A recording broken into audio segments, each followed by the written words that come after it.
I'm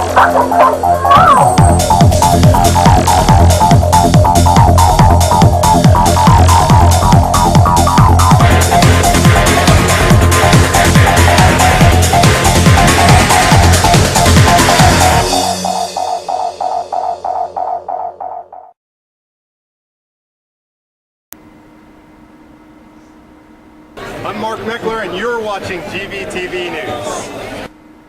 Thanks, Mark, and I'm Randy Hansen. In World News headlines today, violence continues in Syria after UN resolution fails, and Coleman reverses decision on Planned Parenthood funding, and Romney wins Nevada.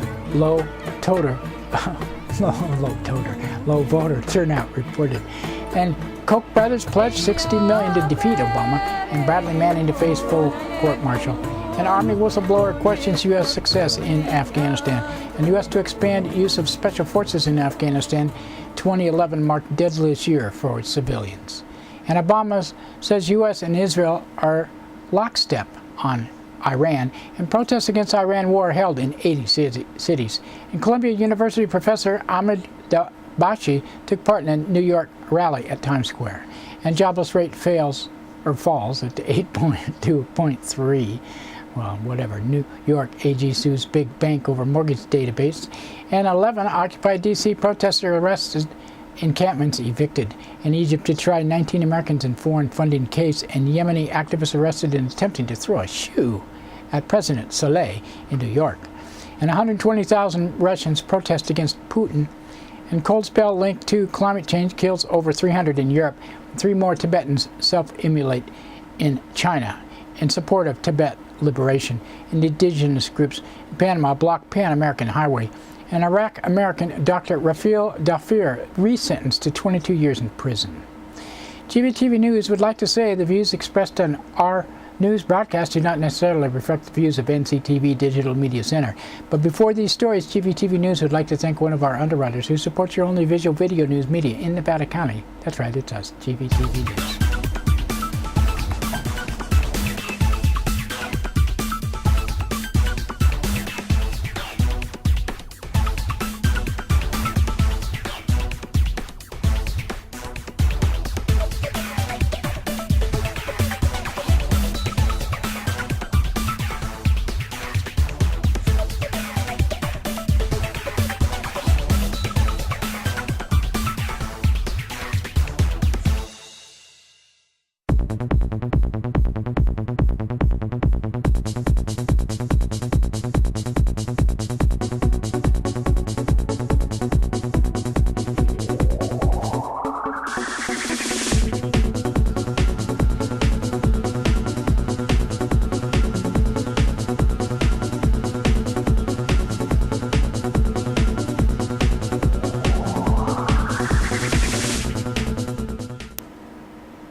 In today's first world news story, heavy artillery fire has been rocking the Syrian city of Homs in what is being described as one of the fiercest assaults in the city in the 11-month uprising. Opposition Syrian National Council says at least 50 people have been killed so far yesterday. Meanwhile, Syrian army deserters have destroyed a military control post in northeastern Syria, killing 3 officers and 19 soldiers were captured. The attack comes just days after Russia and China vetoed the United Nations resolution urging the President Bashar al-Assad to quit. Hillary Clinton said what happened yesterday at the United Nations was a travesty. Those countries that refuse to support the Arab League plan bear full responsibility for protecting the brutal regime in Damascus. China defended its veto, saying Western intervention in Libya, Afghanistan, and Iraq showed the era of forced regime change. Russian Foreign Minister Sergei Lavrov said the United Nations should not be taking sides in what has become a civil war, and said the problem is that the peaceful protesters have our full support, but they are more and more being used as army groups who create trouble. And the trouble is acquiring quite dangerously proportions. They attack not only police stations, they attack not only army troops when they move, not only barracks, they attack state institutions, they also intimidate people, telling them not to work. So the hospitals and shops do not open, and humanitarian crisis is artificially created. Well, whatever, Russia and China. But as usual, you guys always do that. Breast cancer charity Susan G. Komen for the Cure has reversed the decision to cut off grants to Planned Parenthood following public outcry. Komen has provided Planned Parenthood $700,000 last year, provided education and breast care for low-income women. Huffington Post reports internal Komen emails show the main force behind Komen's decision to defund Planned Parenthood was Karen Handel, Komen's vice president for public policy. Handel is a staunchly anti-abortion Republican. It has been revealed that Ari Fletcher, former press secretary for George W. Bush, secretly helped Komen deal with the crisis. In campaign news, the focus of the Republican race has turned to Colorado, Minnesota, and Missouri ahead of Tuesday's primary and caucuses on Saturday. Former Massachusetts Governor Mitt Romney won the caucus in Nevada. "Thanks, you guys. Wow, what a great showing," Romney said. "Thank you, Nevada. You know, this is not the first time you gave me your vote of confidence, and this time I'm going to take it to the White House." Mitt Romney received just more than 50% of the vote, slightly less than what he won in 2008. Romney won 13 of Nevada's 16 counties, 2 fewer than he won in 2008. Turnout was very low in Nevada. Republican Party officials have predicted caucus turnout could hit 60,000, but only 34,000 voters took part, 10,000 fewer than 2008. Following second-place finish, Newt Gingrich vowed to stay in the race and amplified his personal criticism of Romney and said, "If you can't tell the truth as a candidate for president, how can the country expect you to lead as president?" And I frankly was stunned. I make no bones about this. In the second Florida debate, I had nothing to say because I had never seen a person who I thought as a serious candidate for president be that fundamentally dishonest. It was blatant, and it was deliberate, and he knew he was doing it. Ron Paul placed third in Nevada, and Rick Santorum placed fourth. Huffington Post reports conservative billionaires Charles and David Koch recently held a 3-day retreat in California to raise money to help defeat President Obama. Attendees at the retreat pledged to give $100 million. Charles Koch pledged $40 million, while David Koch pledged $20 million. U.S. military prosecutors have announced accused Army whistleblower Bradley Manning will face full court-martial. He's facing 22 charges, including aiding the enemy. He's accused of downloading thousands of classified files that later appeared on WikiLeaks' website. An Army whistleblower who has served in the military since 1985 has come to the public to warn that the U.S. mission in Afghanistan is failing and the American public is being misled. Lieutenant Colonel Daniel Davis says his recent trips to Afghanistan bore no resemblance to the rosy official statements by U.S. military leaders about the condition on the ground. In an article published in the Armed Forces Journals, Davis writes, "How many more men must die to support a mission that is not succeeding?" Davis goes on to say the local Afghan government is unable to provide the basic need of the people, and the insurgents control virtually all parts of Afghanistan beyond eyeshot of the U.S. base.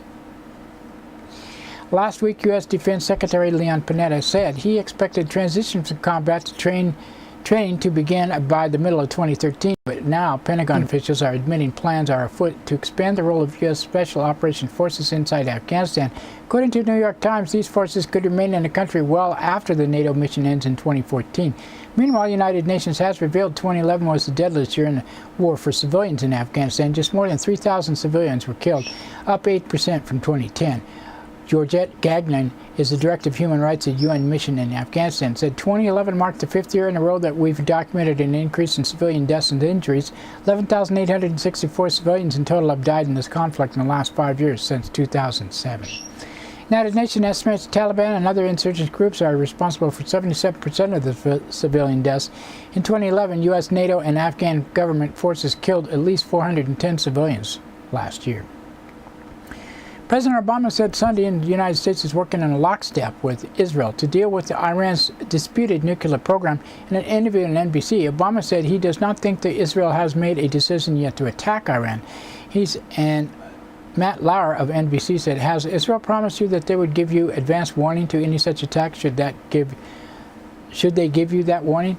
And President Obama said, "You know, I won't go into the details of our conversation. I will say that we have a closer military intelligence consultation between our two countries than ever have. And number one priority continues to be the security of the United States, but also the security of Israel. We are going to make sure that we work in lockstep as we proceed to try to solve this, hopefully diplomatically." Anti-war groups held rallies on Saturday in about 80 cities across the United States protesting a possible strike on Iran. The slogan of the day was "No war, no sanctions, no assassinations, no intervention." Kind of sounds like China and Russia, doesn't it? Iranian-American activist Ali Razi took part in protest in Los Angeles and said, "In my opinion, America has one and only one goal in the region to control, basically oil of the region, to put control, even by extension, to control China and India and two great emerging powers. So therefore, I think this particular scenario, politically scenario, whether it be sanction or be war, is exact with the same reason." Ahmed Dabashi said, "We are here today to protest against the possibility of war, yet another war in the Middle East, this time against Iran. When I say possibly, there are many reasons to believe the war has already started. There are severe, crippling economic sanctions imposed on Iran, for which ordinary Iranians are suffering. It is now February, reminiscent of February 2003, when hundreds of thousands of New Yorkers were out demonstrating against the war in Iraq. Yet again, here we are, almost 10 years later, fearful for a war in Iran. We are asking for peace, namely, no war, justice, namely, in Iran, and democracy for Iran." In economic news, national official unemployment rate fell 8.3% in January, its lowest level in 3 years. The Labor Department said 243,000 jobs were added in the month. President Obama spoke soon after the job figures were released. "So I want to send a clear message to Congress. Do not slow down the recovery that we're on. Don't muck it up. Keep moving in the right direction. And vote for me." No, he didn't say that. I did. New York Attorney General Eric Schneiderman has filed suit against Bank of America, JP Morgan Chase, and Wells Fargo for deceptive and fraudulent use of private database known as the Mortgage Electronic Registration System.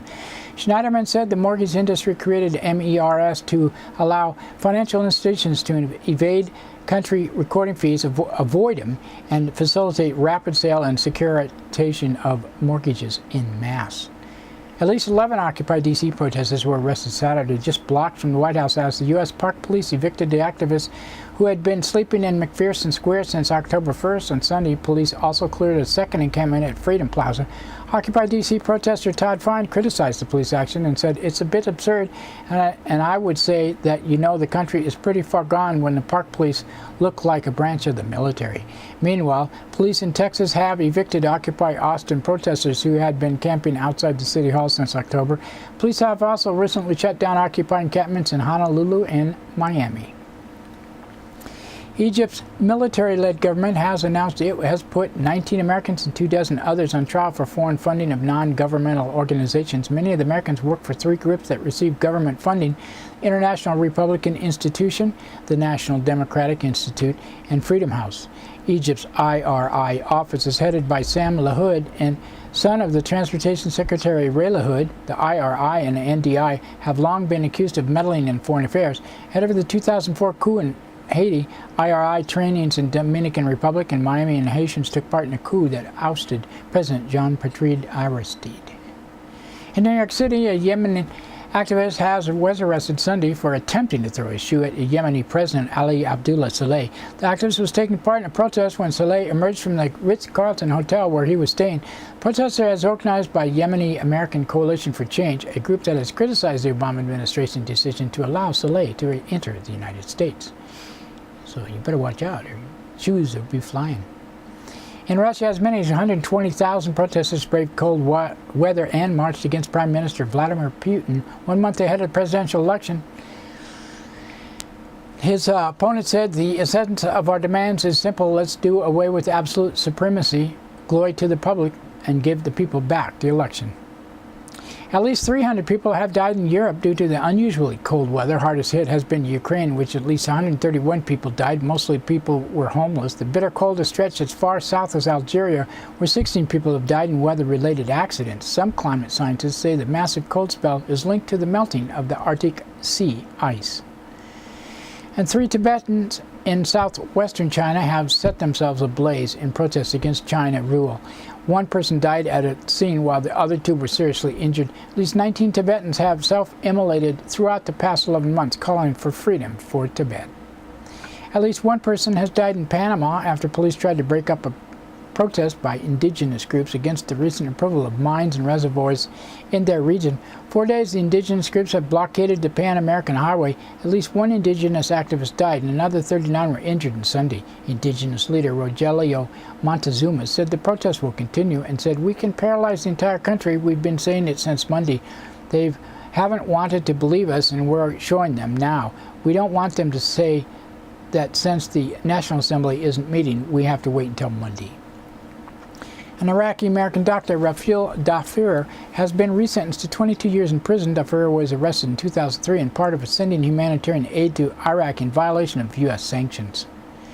And that's it for World News today. Now we would like to thank one of our underwriters who supports your only visual video news media in Nevada County. That's right, it's us, GVTV News.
There's something happening here, but what it is ain't exactly clear.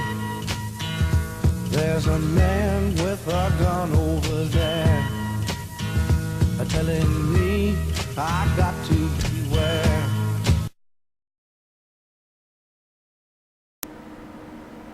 That's right, it's time for the police blotter, and pictures in the blotter not from these actual events but used for visual aid only. Grass Valley Police Department on Thursday, 8:27 a.m. A caller from 300 block of Brunswick Road reported a transient refusing to leave. At 9 a.m. a caller from 200 block of Race Street reported a man in the bushes peeking out at people. 11:59 a.m. a caller from Whispering Pines Lane and Cambridge Road reported a driver ran an intersection and was weaving all over the road. 16:32 p.m. a caller from 400 block of South Auburn Street reported a toddler found a syringe under a sink. And 2:11 p.m. a caller from 100 block of Bennett Street reported a possible squatter behind a property. No one was located. And 7:30 p.m. a caller from 200 block of West Main Street reported a man yelling and swearing, possibly on drugs. He was extremely drunk and getting a ride home. At 11:04 p.m. a caller from Sutton Way reported a man assaulted a man who did not need medical attention. At 11:22 p.m. a caller from Minnie and Butler Streets reported juveniles yelling and screaming they were gone when officer arrived. And Friday, 5:13 a.m.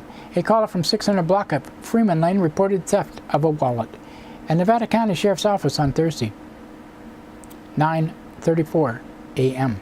a caller from Nevada Union High School reported a vehicle in the parking lot with a large amount of ammunition. 2 shells were found in the vehicle and the school would handle the situation. And 12:59 p.m. a caller from Malcolm Place reported juveniles trespassing. And 1:25 p.m. a caller from 11,000 block of Oak Canyon Drive reported burglary in progress with a person who broke a window. It was a property issue and no report was desired. And 2:38 p.m. a caller from 17,000 block of Highway 174 reported a possible burglary. And 6:44 p.m. a caller from 10,000 block of Brookside Way reported an argument over the way the dishes were washed. And 7:37 p.m. a caller from 11,000 block of Pleasant Valley Road reported 3 male gangbanger types under the influence. They could not be located.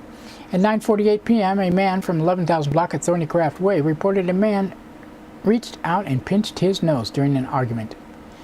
And Friday, 2:47 a.m. a woman from 11,000 block of Pleasant Valley Road reported her ex-boyfriend pushed his way into her residence and left with her cell phone.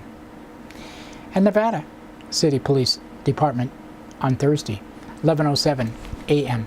a caller from 100 block of Main Street reported vandalism, 2 bricks. And that's it for the blotter today. Now thanks to one of our underwriters who supports your only visual video news media in Nevada County. You guessed it, it's us, GVTV News.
In local news headlines, Nevada City woman arrested allegedly with 167 pounds of pot, and Ed Schofield to run for re-election as District 2 supervisor. And California tops teen unemployment list.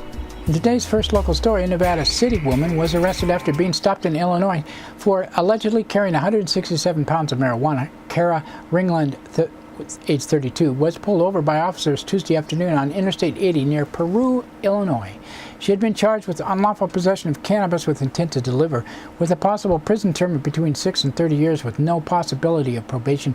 A bond hearing was pending Thursday. No further information was available from LaSalle County State's attorney. The committee of elect Ed Schofield for supervisor has announced that Schofield will seek a second term and run for re-election as a member of the Nevada County Board of Supervisors for District 2, which serves Alta Sierra, Lake of the Pines, and southern part of Nevada County. For the past 3 years, Ed has represented the citizens of South Nevada County at the top level of county government and worked diligently on behalf of the citizens of Nevada County. Among his accomplishments as supervisor, he has worked as a member of the Nevada County Transportation Commission to improve the safety of Highway 49. With the construction project at LaBar Meadows, he has worked with the residents of Dark Horse Subdivision to resolve wastewater treatment, power, and financial issues. And he continues to work with neighborhood groups towards a solution to cannabis cultivation in residential areas. Additionally, he supported the Higgins Market project and saw through the final approval at the county level. He is involved with Magnolia Road improvement that have helped minimize school traffic. The Nevada County native, Schofield has been working in the public political sector for more than 35 years. In 2008, he retired as Chief Executive Officer of the Nevada County Fairgrounds after serving that role for 25 years. Additionally, he is a former Grass Valley City Council member. He's also served as past president of the Grass Valley Nevada County Chamber of Commerce, Western Fairs Association, and Rotary International of Grass Valley. Recently served as chairman of the board and currently serves as president of the Nevada County Fairgrounds Foundation, as well as a member of the Nevada County Transportation Commission. Schofield, who resides in Alta Sierra with his wife Carol, urges all to vote in the primary election in June. And yes, we do support him.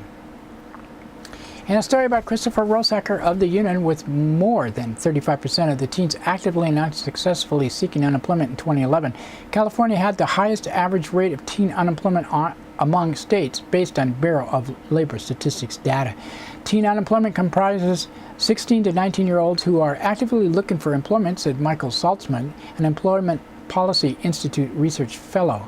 He said the union, his group, is chiefly made up of teens high school and college as well as teenage high school dropouts. Nationwide teen unemployment averaged 24.4% in 2011, with 5 states and the District of Columbia facing average between 30% up to 30%. The data marked the third year in a row that teen unemployment nationwide averaged more than 20%. The country's teen is facing a historically bad labor market. Unfortunately, it's not just a product of a recession. Minimum wage mandates at the state and federal level are keeping the teens out of work.